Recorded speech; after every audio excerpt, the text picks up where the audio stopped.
So let's go ahead and talk about parents and children. So parent scripts can be used to create multiple copies or instances known as child objects that behave and respond similarly but can still be unique on their own. When you create a new object from a parent script, you usually do it with the onenoMe method. So the child process values are not passed back to a parent unless you execute your shell program with the dot, e.g. .program, which will place the values into the current shell environment. So a child process is created by a fork and exec from another process, the parent, and when you type a command and hit the return key, you're creating child of your current process, the shell. That child has its own process identification number, PID, and when it exits, that PID dies, okay? Keep in mind that the child cannot, in most cases, kill the parent, but if the parent dies, so does the child, okay? So guys, all this is saying is that when you run a script, anything that's created out of that script becomes a child of that script, okay?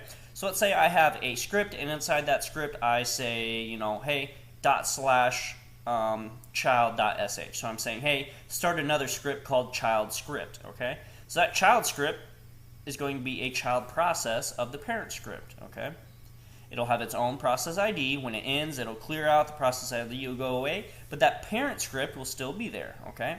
Now, if I'm running my child script and all of a sudden someone kills the parent script, well, then that child script is also going to die, right?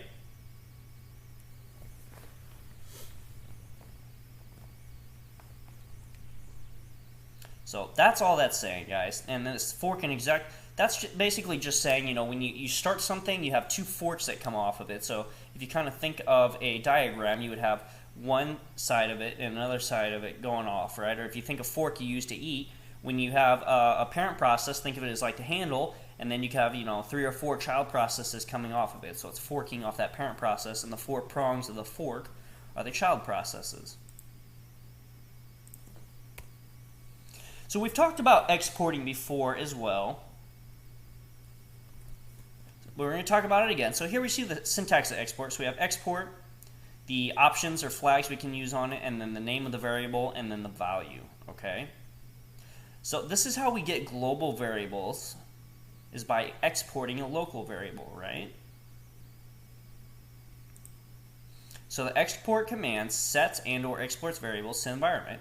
Is equivalent to the typeset X, except when used within functions, here the path variable is set and exported. So we actually see here we use the export command. We set a variable named path, and we're saying this equals the path variable, and we're setting up what the default path is, right? We can also set multiple variables at one time with the export option. So we see export A equals 1, B equals 2, C equals 3, D equals 4. Keep in mind though, you can't say like A, B, C, D equals 1. If that's what you'd want to do, you'd have to put A equals 1, B equals 2, or 1, C equals 1, and so on, okay? So you'd have to actually separate them like this, but we can put multiple variables in one line, which is handy. Just like the set command, if no arguments are specified, the export command lists the names of values of exported variables, which we kind of see here. And I'll show you here on the VirtualBox as well.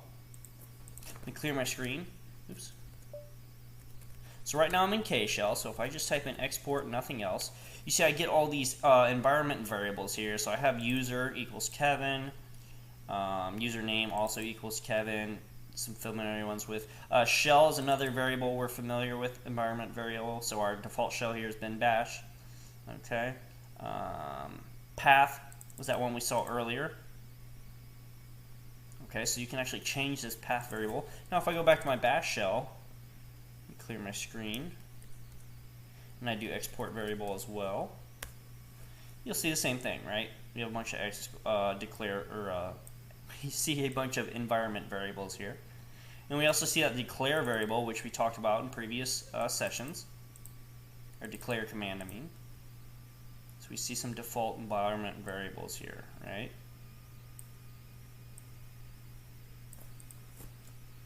All right, let's head back to our PowerPoint slide. So the export command is fairly simple to use, as it has straightforward syntax with only 3 available command options. And those command options are -f, which refers to shell functions, -n, which removes the export property from each name, and -p, which displays a list of all exported variables and functions. Okay. So in general, the export command marks an environment variable to be exported with any newly forked child process, and thus it allows a child process to inherit all marked variables. In simple terms, environment variables are set when you open a new shell session.